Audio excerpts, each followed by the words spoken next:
Mapuche, Aymara, Rapa Nui, Quechua, Coya, Diaguita, Licanantay, Cahuéscar, Chango, Yagán, Selknam. Desde zonas aisladas en el norte, pasando por la Araucanía hasta lugares extremos en el sur austral y la frontera polinésica, comunidades con historia, arte y lenguas, además de anhelos políticos y económicos, buscan sobrevivir. Hace 20 años la Comisión de Verdad Histórica y Nuevo Trato con los Pueblos Indígenas, convocada por el expresidente Ricardo Lagos, concluyó, comillas, ceguera frente a la diferencia del Estado en la negación de la identidad y de la existencia de los pueblos originarios. Una nueva constitución podría reconocerlos como parte del Estado chileno, un compromiso adoptado en el año 1989, pero incumplido hasta hoy. ¿Qué es la plurinacionalidad y qué consecuencias puede tener? Para eso es necesario que hablemos de Chile. Esta fue la cultura del viento.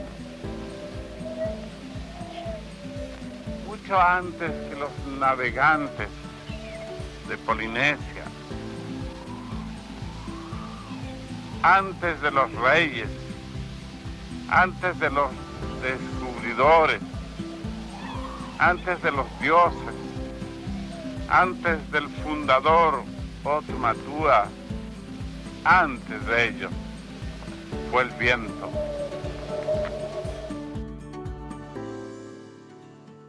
Con la voz de Pablo Neruda iniciamos este capítulo de Hablemos de Chile, programa de la Pontificia Universidad Católica de Chile y 13C, en el que abordamos materias que hoy están puestas sobre la mesa, sobre las discusiones y en particular hoy un concepto.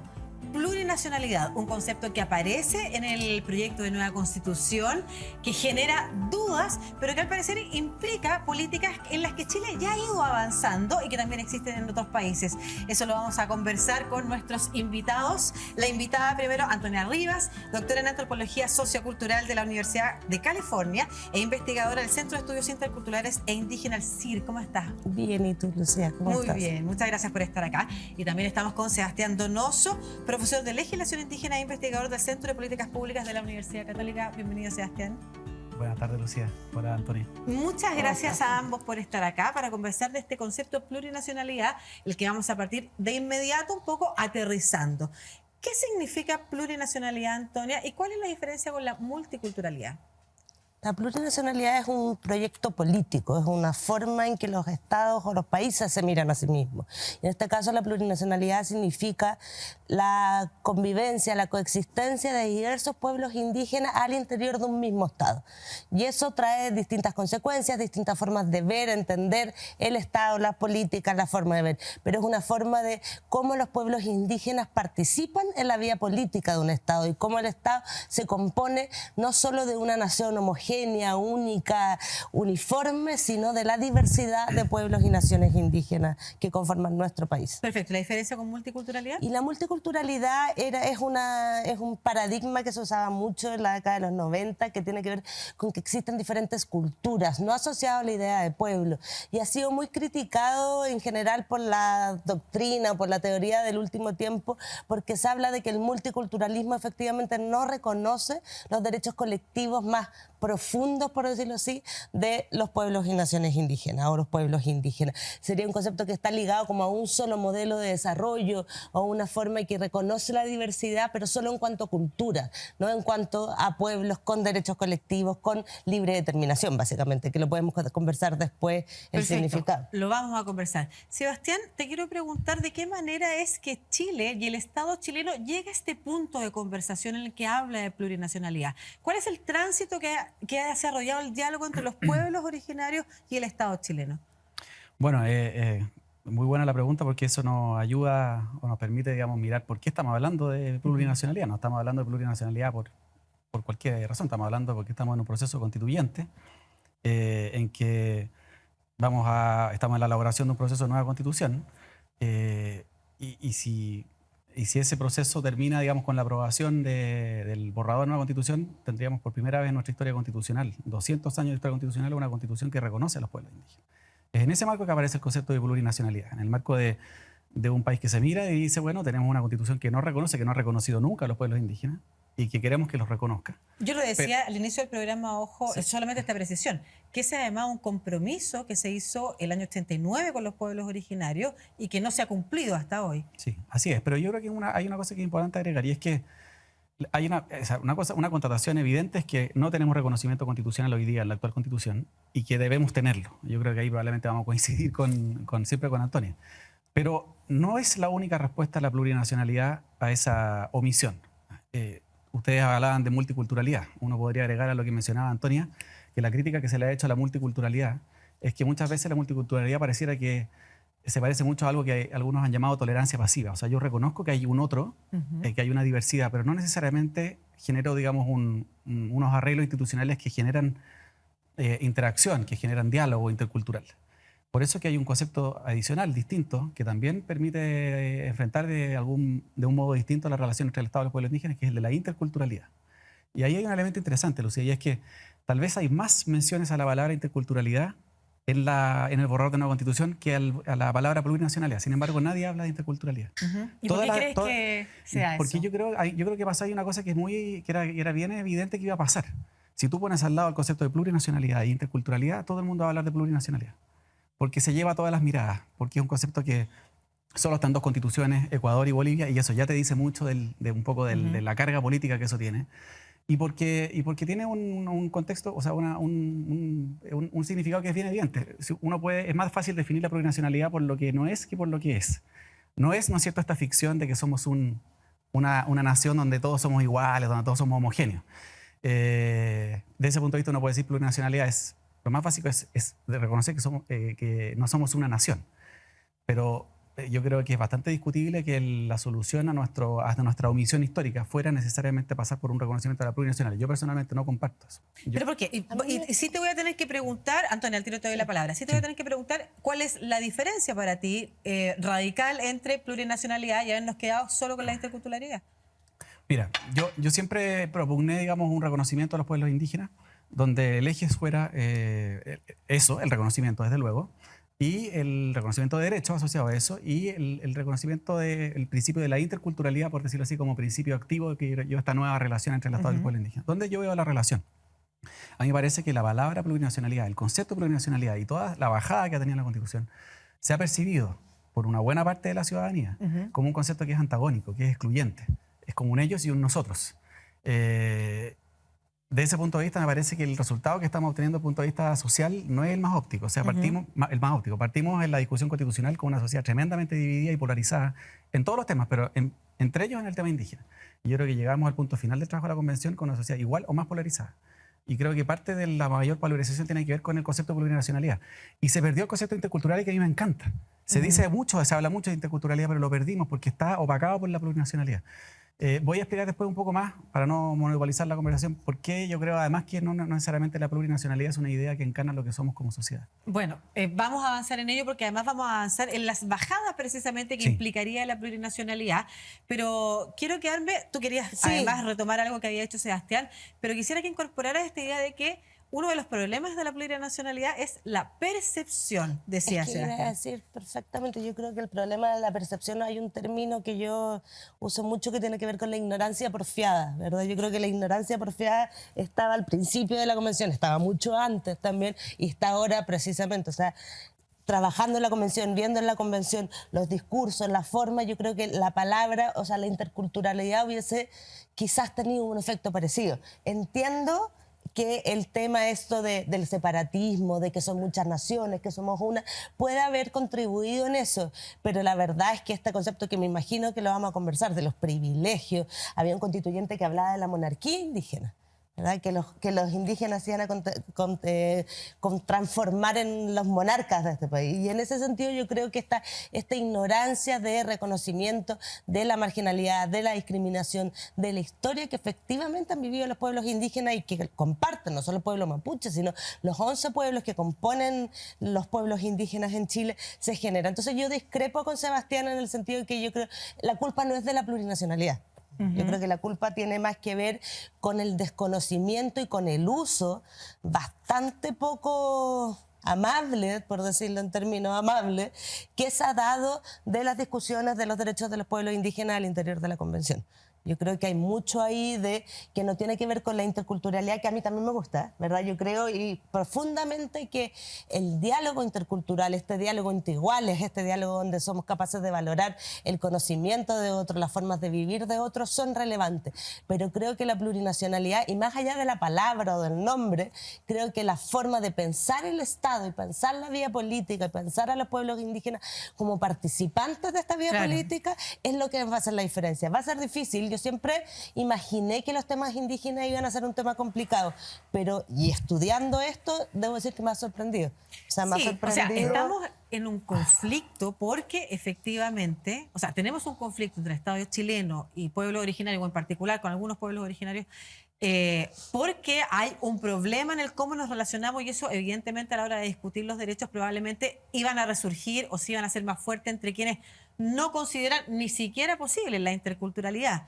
Pero antes de avanzar en profundizar en estas ideas, quiero retomar también y hacer una pregunta sobre lo que dijo Sebastián, no lo quiero dejar pasar, porque también es parte de lo que se ha dicho. Por ejemplo, la plurinacionalidad está presente solo en 2 constituciones, la boliviana y se dice además, siento yo, digamos, no me quiero atribuir, pero se dice como de una forma, no en este caso, pero sí en la discusión pública, en la red, como si fuera algo malo en sí mismo.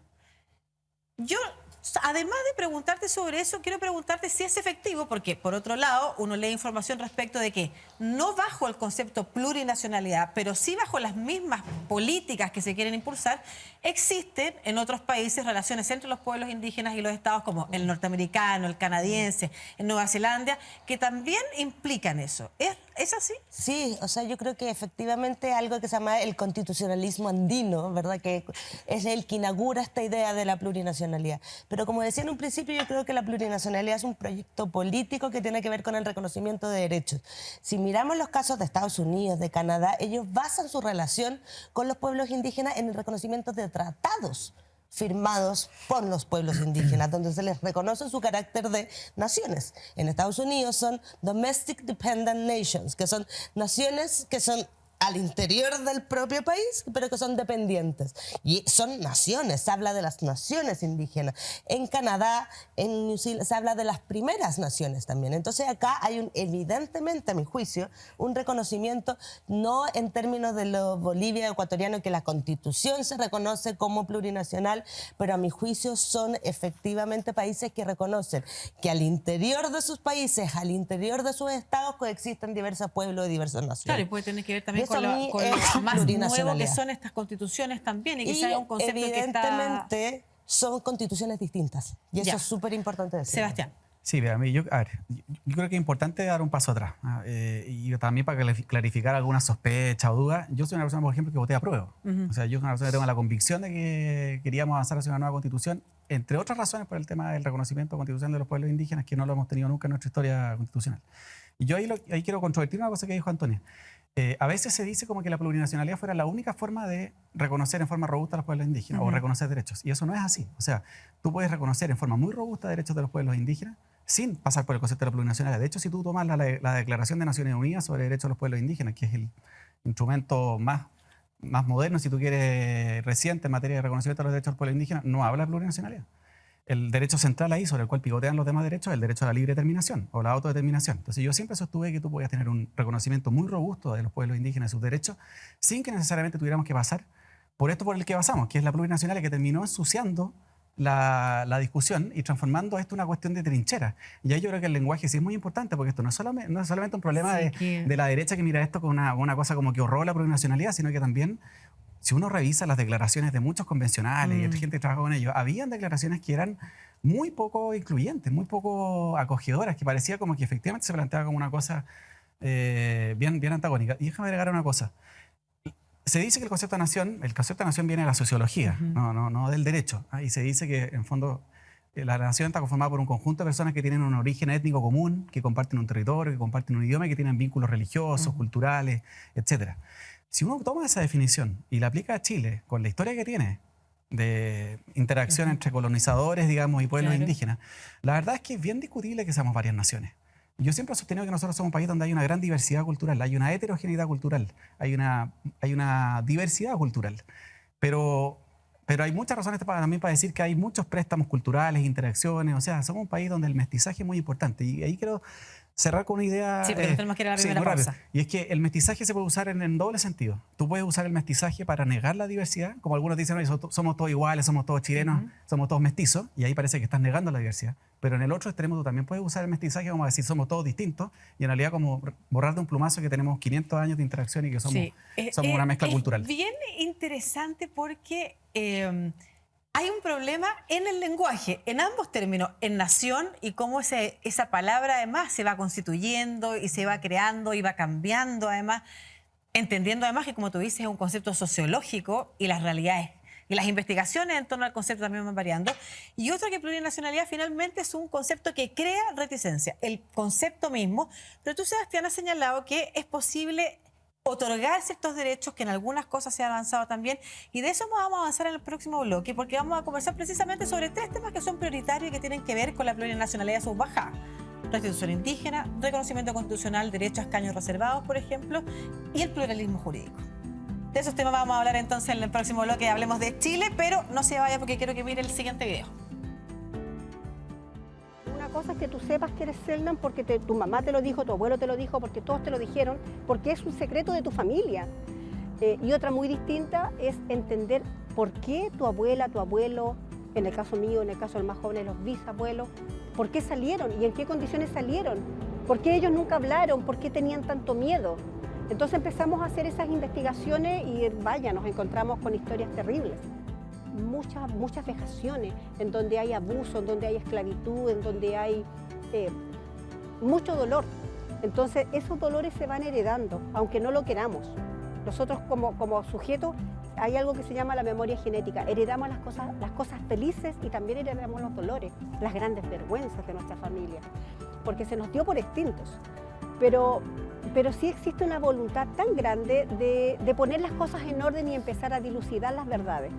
Creo que el cambio constitucional es muy positivo, pero se tiene que implementar. En esa implementación, para nosotros quedamos en tierra de nadie si no estamos integrados a la ley indígena antes.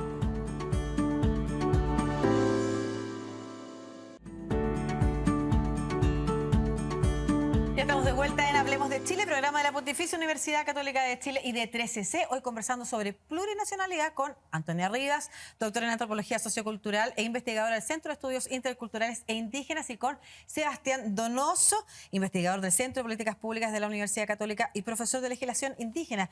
Habíamos quedado entonces con que en este bloque vamos a aterrizar ciertos conceptos también que implicaría avanzar en el reconocimiento de los pueblos originarios, pero voy a partir con uno que ha sido tema antes y seguiría siendo tema de aprobarse o no la nueva Constitución, y que tiene que ver con la restitución de tierras. Quiero que veamos el siguiente video en el que 2 profesores o 2 abogados constitucionalistas se refieren a la materia y cuáles son las dudas que tienen también respecto de lo que se ha estado discutiendo en la Convención Constitucional. Vamos.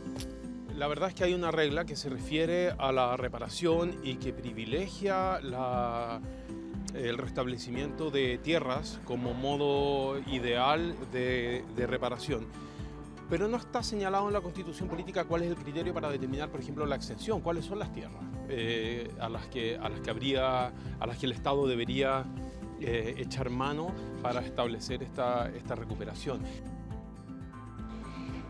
En mi concepto, lo que habría que haber hecho es retomar lo que se intentó desde los comienzos de la restauración democrática, que es un reconocimiento constitucional de los pueblos originarios, pueblos ancestrales que, como todos sabemos, existían desde mucho antes de la llegada de los españoles a nuestro continente. Interesantes puntos de vista, y te voy a pedir a ti, Antonia, primero que te refieras, sobre todo porque Rodrigo Correa lo que hace es referirse a la discusión constituyente, y tú fuiste además asesora de la convencional Tiaregei de Rapa Nui, así que con mayor razón nos puedes también ayudar a clarificar ciertas dudas como esa. Sí, no, a mí siempre me ha llamado la atención que cuando se parte hablando de la restitución, la primera respuesta, bueno, es que no sabemos cuáles tierras son, ¿verdad? Yo creo que efectivamente esa es la primera pregunta que hay que hacerse. Por eso una de las normas transitorias que se crea es una comisión de catastro y registro indígena. ¿Qué quiere decir esto? Que necesitamos saber no solo los títulos de merced, sino que necesitamos saber cuáles son las tierras que se demandan, en qué estado está, en qué situación, quién las tiene, cuál es su estatus jurídico, cómo para que no sea expropiación, compra, tener un pool de diversas alternativas para pensar la restitución.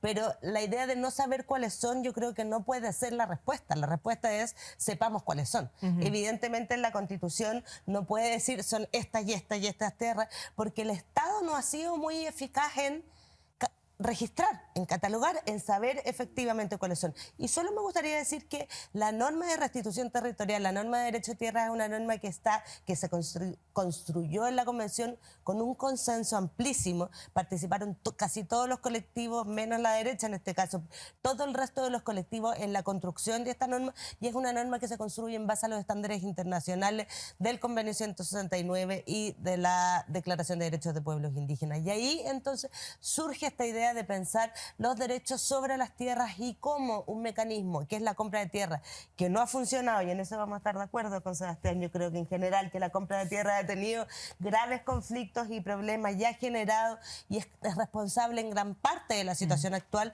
Cómo lo replanteamos, cómo lo pensamos y cómo construimos una lógica distinta de reparación, de recuperación, que sea práctica, bien hecha, bien ejecutada, con tiempos definidos, y creo que la Convención y el proyecto de la Convención puede llegar a eso si está bien ejecutado. Nos vamos a hacer cargo ya de lo que postulaba Marisol Peña respecto a otras cosas, en materia de la incidencia, la legislación, por ejemplo, pero quiero que también te pronuncies sobre esto. Primero, cuáles son los riesgos que tú quizás puedes ver también, y la invitación que te hace Antonio respecto de opinar sobre cómo ha funcionado hasta ahora el sistema. Yo no puedo evitar también tengo una tendencia, una inclinación natural, que soy abogado, así que tengo que mirar también la cosa más jurídica. Yo soy bastante más crítico de la norma que se aprobó, en un artículo en particular. Creo que tiene muy mala técnica legislativa. Se tuvo a la vista 3 elementos para construirlo: la ley indígena, el convenio 169 de la OIT y la Declaración de Naciones Unidas de Derechos de los Pueblos Indígenas. Y en el proceso de trabajo de la convención hubo indicaciones que se aprobaron, que se rechazaron, y lo que terminó finalmente aprobándose es, uno podría hacer un lenguaje bien chileno para decir esto, digamos, pero es en realidad una mezcla muy tijereteada, digamos, de distintas cosas, que yo creo que no hace mucho sentido. Y tiene varios problemas a mi juicio. Primero, confunde, o más bien define un derecho a las tierras, territorios y recursos sin definir ninguno de los 3 conceptos: ni tierras, ni recursos, ni territorio. Segundo, pone en la Constitución una cosa que hoy día solo está en la ley, que es el régimen de protección que tienen las tierras indígenas, que establece limitaciones muy severas a lo que los indígenas pueden hacer con sus tierras.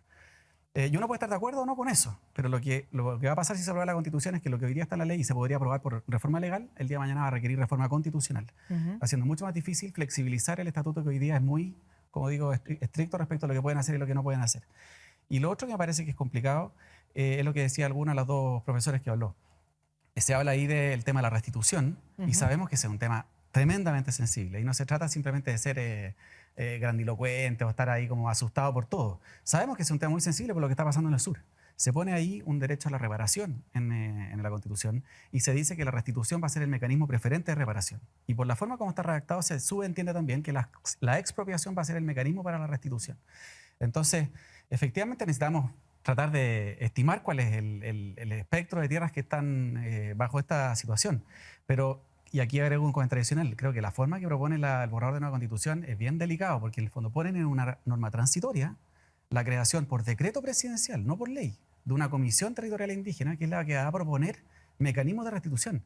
¿Se dan cuenta ustedes lo delicado que esto es? Que un presidente de la República, no un Congreso donde hay una participación pluralista y democrática, un presidente de la República pueda designar una comisión, y que esa comisión, creada por decreto presidencial, defina cuáles van a ser las tierras que van a ser restituidas y cómo van a ser restituidas.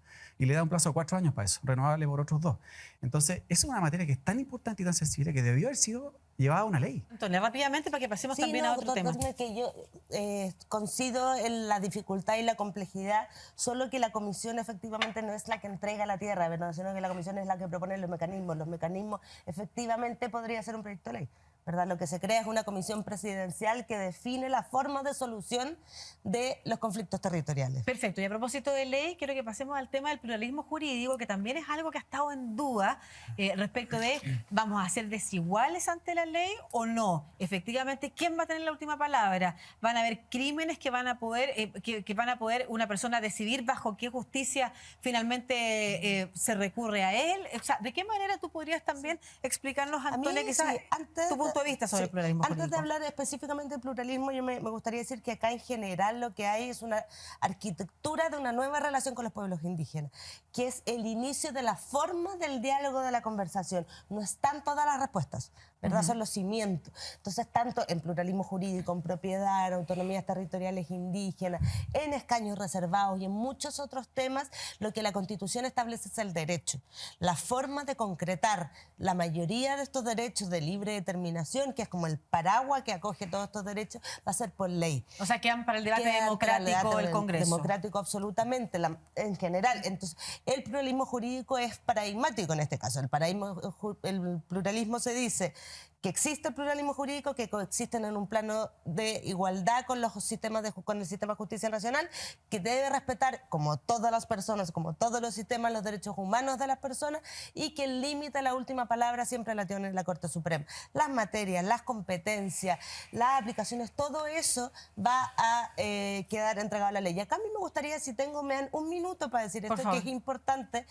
Sebastián decía algo muy cierto, lo que no se ha hablado en este debate es de las interacciones, es de cómo un pueblo con otro pueblo, con el pueblo chileno se relacionan. No existen estos núcleos cerrados de pueblos indígenas que no se relacionan. No existe hoy una justicia indígena que no haya tenido estas interacciones múltiples con el resto. Entonces no vamos a ver una comunidad aislada ejerciendo una justicia totalmente ajena. Hay ciertas cosas que se han ido complementando. ¿Qué pasa con, por ejemplo, siempre se dice los derechos de las mujeres indígenas, ¿verdad? Bueno, los derechos propios indígenas, los sistemas propios indígenas, pero solo con eso termino, son lo que las mujeres indígenas dicen que son.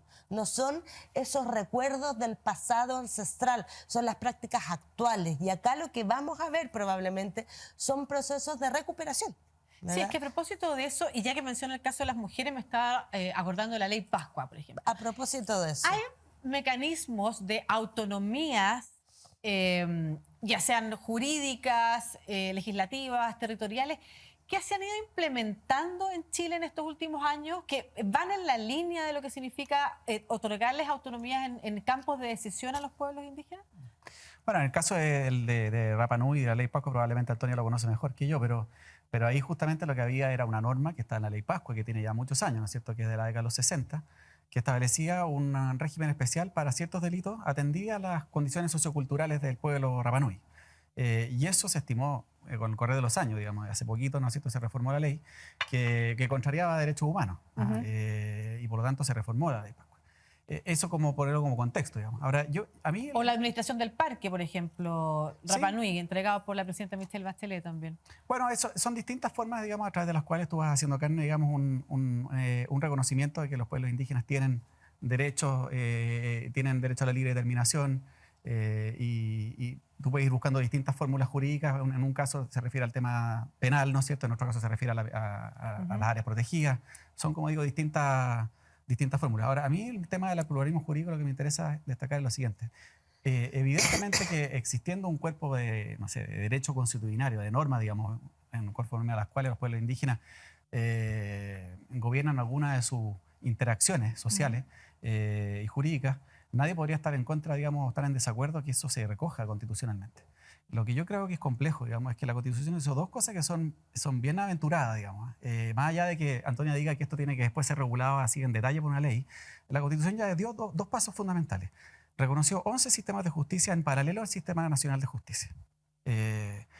Lo que supone que hay 11 sistemas de justicia que tienen un cuerpo, por decirlo así, una densidad crítica. Aunque la última palabra la tenga la Corte Suprema. La última palabra, la Corte Suprema la tiene, digamos, en materia de tutela jurisdiccional. O sea, si hay un conflicto, puede escalar finalmente hasta la Corte Suprema. Eso me parece bien. También se dice, y hay que reconocerlo, el borrador de Constitución dice que todo esto está sujeto también a la observancia y al respeto, digamos, de los derechos humanos internacionalmente reconocidos. Pero la cuestión que yo quiero controvertir es la siguiente, digamos. Aquí se reconocen estos 11 sistemas de justicia en paralelo al Sistema Nacional de Justicia, y además se reconoce el ejercicio de jurisdicción por autoridades de los pueblos indígenas. Y esto es lo que yo encuentro que es más complicado. Hoy día, salvo una opinión distinta, uno puede decir tal vez el pueblo mapuche, digamos, hay algunos casos excepcionales, digamos, de ejercicio de administración de la justicia por autoridades, por los loncos, en algunas situaciones. En el resto de los pueblos indígenas, yo no conozco casos de ejercicio o de administración de justicia. La Constitución le está dando hoy día el poder a autoridades de pueblos indígenas que en algunos casos ni siquiera conocemos, como en el caso del pueblo Selknam o el pueblo Chengo, que están o recién reconocidos o por reconocerse. El ejercicio, o sea, la potestad de administrar justicia es algo muy delicado. Y además, ¿en base a qué códigos, en base a qué ley, en base a qué norma? Entonces, el punto que quiero hacerlo es el siguiente. Para mí el principal problema que tiene el borrador de nueva Constitución, y me refiero con esto pluralismo jurídico y a todos los demás temas, autonomías territoriales y muchos otros, es que no hay un sentido de realidad. Hemos puesto en la Constitución cosas que ni siquiera existen hoy día en la realidad. No hay administración de justicia por los pueblos indígenas. Lo dijo hasta el senador Francisco Buenchumilla. Nos vamos a la pausa en Hablemos de Chile y ya continuamos en el próximo bloque conversando sobre plurinacionalidad.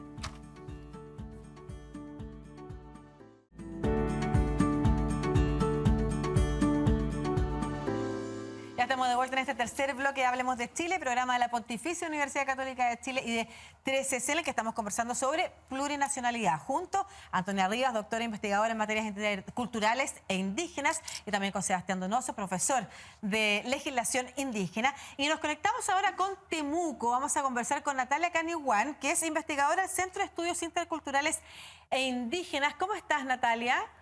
Hola, muy bien, gracias. Gracias por estar conectada con nosotros a esta hora para conversar sobre mecanismos de participación indígena que tú has estado desarrollando junto a la municipalidad allá en la Araucanía. Cuéntanos desde dónde nace eso y cómo se han implementado.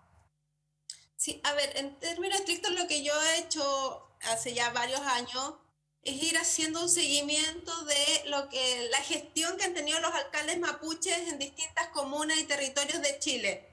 Y ahí me ha permitido poder observar formas de participación o mecanismos que ellos han instaurado para poder tener la voz de, en este caso, las personas mapuches en el municipio como una voz más que puede apoyar a tomar decisiones o que se vuelve un actor político relevante, dado además los territorios en que se encuentran estas mismas comunas y el porcentaje de población mapuche que en este caso reside. Perfecto. ¿Y cómo ha sido el resultado de esos ejercicios? Y además preguntarte si esta participación, y pensando en también lo que se propone, por ejemplo, en la nueva Constitución, en algunos casos es incidente, es vinculante, es solo consulta. ¿Cómo ha sido?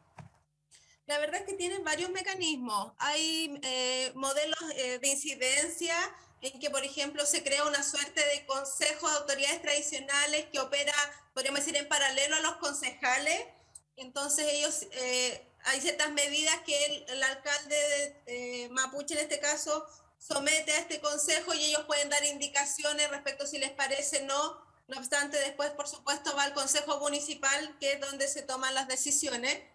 Y hay casos en que, en el caso particular, que es el municipio de Coyhaique, que ellos implementaron en su ordenanza de participación municipal una cláusula sobre participación de personas de pueblos originarios, y en esa cláusula ellos señalan que la consulta que realice el municipio en temas referidos a que sean de incumbencia de los pueblos, la participación y los resultados de esas consultas son vinculantes para el municipio. Perfecto. Lo que sin duda fija podríamos decir, una forma de actuar acorde a los lineamientos internacionales y los instrumentos que Chile ha suscrito. Y finalmente, Natalia, a la luz de los resultados de estas políticas que se han implementado en estos municipios que tú has tenido la posibilidad de investigar, ¿cuáles son tus opiniones respecto, por ejemplo, a avanzar en materias de consentimiento, que es un tema que hoy está en discusión y que vamos a abordar aquí con los invitados también en el set, en avanzar en temas de consentimiento y en la participación efectiva y en algunos casos vinculante de los pueblos indígenas en la discusión de las políticas públicas? O sea, yo creo que sin duda una participación efectiva, una participación que tenga incidencia, ayuda a resolver las situaciones locales, permite posicionar voces, permite que los proyectos, en este caso municipales, se sientan parte también de la población y por lo tanto hay un mayor acercamiento, un mayor reconocimiento con las medidas que se toman, los proyectos, etcétera. Entonces, sin duda permite avanzar y sobre todo generar mayores lazos de confianza entre estas institucionalidades estatales y los pueblos originarios, que yo creo que es una situación hoy en día compleja. Yo creo que existe mucha desconfianza en las relaciones Estado-pueblos originarios en sus distintos niveles y creo que hay que avanzar en recuperar esa confianza porque es la manera de poder generar medidas políticas, programas en que uno se sienta parte y que por lo tanto sean validadas, reconocidas y puedan tener por lo tanto un buen futuro, un buen desenvolvimiento, etcétera. Para cerrar, Antonia, tú habías dicho algo en un bloque anterior que te referías a los privilegios. Se ha hablado mucho de que darle derechos de participación especiales o de consultas serían privilegios para los indígenas o para los pueblos indígenas. En tu caso, ¿cuál es tu opinión? ¿Son efectivamente privilegios? No, en absoluto. No, perdón, y para completar la pregunta, ¿son privilegios que separan a las sociedades? ¿Hay una parte de la sociedad, de la comunidad que quede, por ejemplo, resentida porque unos tienen más participación que otros? O sea, yo creo que no son en absoluto privilegios, es resarcir la deuda que se tiene tras un proceso de despojo que cometió el Estado. Y yo creo que más bien el tema no es fijar si alguien tiene más privilegio o menos privilegio. Si tenemos espacios vinculantes para pueblos originarios, también tenemos que generar mecanismos de participación vinculantes para la población que no pertenece a pueblos indígenas. No tenemos por qué generar una competencia, sino que más bien debiese nuestro estándar avanzar a que toda participación fuese vinculante en tanto somos ciudadanos y tenemos derecho a decidir sobre situaciones que afectan nuestra vida. Perfecto, como la democracia directa o semidirecta que también contempla en algunos casos la nueva Constitución. Nuevos estándares de relación entre ciudadanos y el Estado y también entre los pueblos originarios y el Estado chileno. Muchas gracias, Natalia Caniguán, investigadora del Centro de Estudios Interculturales e Indígenas, por esta conversación sobre tu experiencia. Un abrazo. Muchas gracias a ustedes por la invitación. Gracias. Y algo adelantó Natalia de lo que vamos a conversar en el próximo bloque, cierre y final, que es el tema que hoy está en discusión, el consentimiento en algunas normas de la nueva Constitución y por supuesto sus reflexiones finales también, todo eso en el próximo y final bloque de Hablemos de Chile, pero no se vaya porque tengo un datito que compartir con ustedes.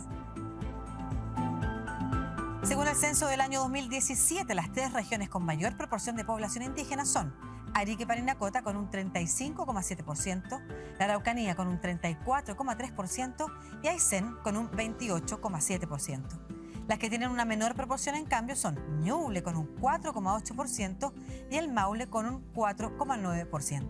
Te invito a seguir en sintonía. Ya volvemos con Hablemos de Chile.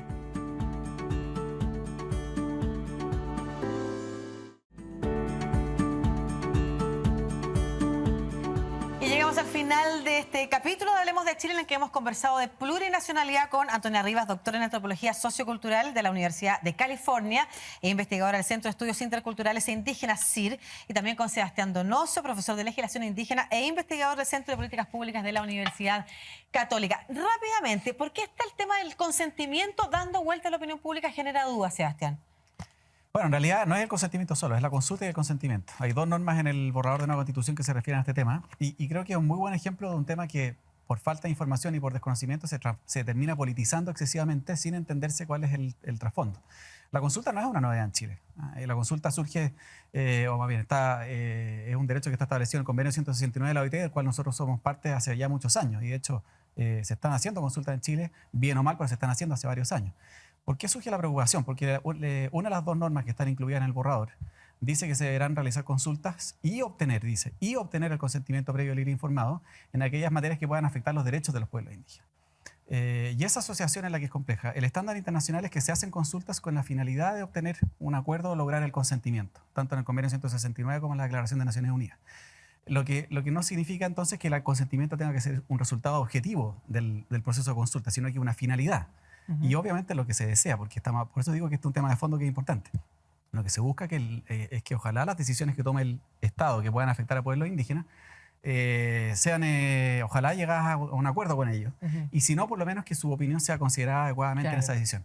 Esto de que tenga que ser un resultado del consentimiento es lo que genera una discusión. Perfecto. Ahora, Antonio, entiendo que el consentimiento está enmarcado en el Estado regional y en algunos temas, en algunas materias, ¿es así? Sí, efectivamente, estas 2 normas que coexisten se refieren a las entidades territoriales del Estado regional y evidentemente lo que busca es la obtención del consentimiento en esas materias. Los instrumentos internacionales, el convenio y la declaración han sido súper claros en detallar en qué casos se requiere específicamente el consentimiento. Y acá yo quiero instalar un tema que es relevante, que tiene que ver con la magnitud de la afectación, con el daño. No es lo mismo el consentimiento cuando vamos a poner un basural en una comunidad indígena que afecta significativamente la forma de vida o cuando hay que mover o relocalizar una comunidad. Ahí se requiere el consentimiento según los estándares internacionales. En otros casos es distinto. Por ejemplo, en una consulta sobre un plan regulador que van a opinar varios pueblos o varias comunidades, algunas podrán decir que sí y otras podrán decir que no. Entonces ahí el consentimiento también es relativo. Yo invito acá a no tener miedo. Efectivamente, como decía Sebastián, este es un estándar que ya, o un derecho que ya existe, que se aplica en Chile y que evidentemente también la legislación y los casos lo van a ir definiendo. Quedan solo 2 minutos de programa, entonces les quiero pedir una reflexión final, porque hemos hablado mucho de materias que están en la propuesta de nueva Constitución, pero la nueva Constitución podría no aprobarse y yo dudo de que estos temas entonces tengan que volver a guardarse. Hay ciertos estándares en los que ya no se va a poder retroceder. ¿Cómo se sigue avanzando en esa relación entre los pueblos originarios y el Estado chileno, Sebastián? Qué difícil cerrar en tan poco tiempo, pero Antonio usó una palabra que creo que me sirve para colgarme eso, el tema del miedo. Al menos yo no tengo miedo. Sí creo que tenemos que tener una constitución que nos permita razonablemente hacerla operativa. Y ahí es donde yo creo que empiezan a notarse los problemas. Yo la reflexión que quisiera compartir es que yo creo que nosotros teníamos y tenemos una oportunidad histórica de corregir una omisión, que es la omisión de los pueblos indígenas en nuestra Carta Fundamental, y hacerlo de un modo que nos permita poner hacia el futuro esos arreglos institucionales que permitan una mejor relación entre el Estado, los pueblos indígenas y la sociedad en su conjunto. Creo que la forma como lo hizo esta convención, tanto desde el punto de vista de la forma como del fondo, no fue la mejor. Y creo que no está convocando a una casa común en donde todos nos sentimos incluidos, indígenas como indígenas. Esa es mi principal preocupación y creo que tenemos seguimos con una deuda. Teníamos una oportunidad y yo creo que la perdimos, pero eso no significa que no podamos recuperarla. Antonia. Bueno, yo discrepo, yo creo que estamos frente a una oportunidad, gane o ojalá gane, ¿verdad?, la prueba en esto, pero a mí me gustaría cerrar diciendo que los pueblos indígenas siempre han vivido en la plurinacionalidad. Siempre han tenido que aprender otras lenguas, moverse en otros sistemas, adaptarse a otros sistemas. Y yo creo que aquí por primera vez la plurinacionalidad nos está hablando a nosotros, al pueblo chileno. Bidireccional, dices. Sí, y somos nosotros aquí los que primera vez estamos entendiendo la existencia de otros pueblos, entendiendo que estos pueblos que nos enseñaron en el colegio, como del pasado, viven aquí presentes. Entonces yo creo que estamos ante una muy buena oportunidad de empezar a relacionarnos, de cambiar la forma de pensar la democracia y la vía política como la ejercemos. Muchas gracias a ambos por esta conversación y a ustedes que nos acompañaron en este capítulo de Hablemos de Chile. Nos encontramos en uno próximo con otra materia relevante también y con quienes nos aportan también información, conocimiento o experiencia en todos estos temas que estamos aquí conversando, ¿no es cierto?, en la mesa de nuestro país. Un abrazo, ya nos encontramos en un próximo capítulo de Hablemos de Chile. Chao.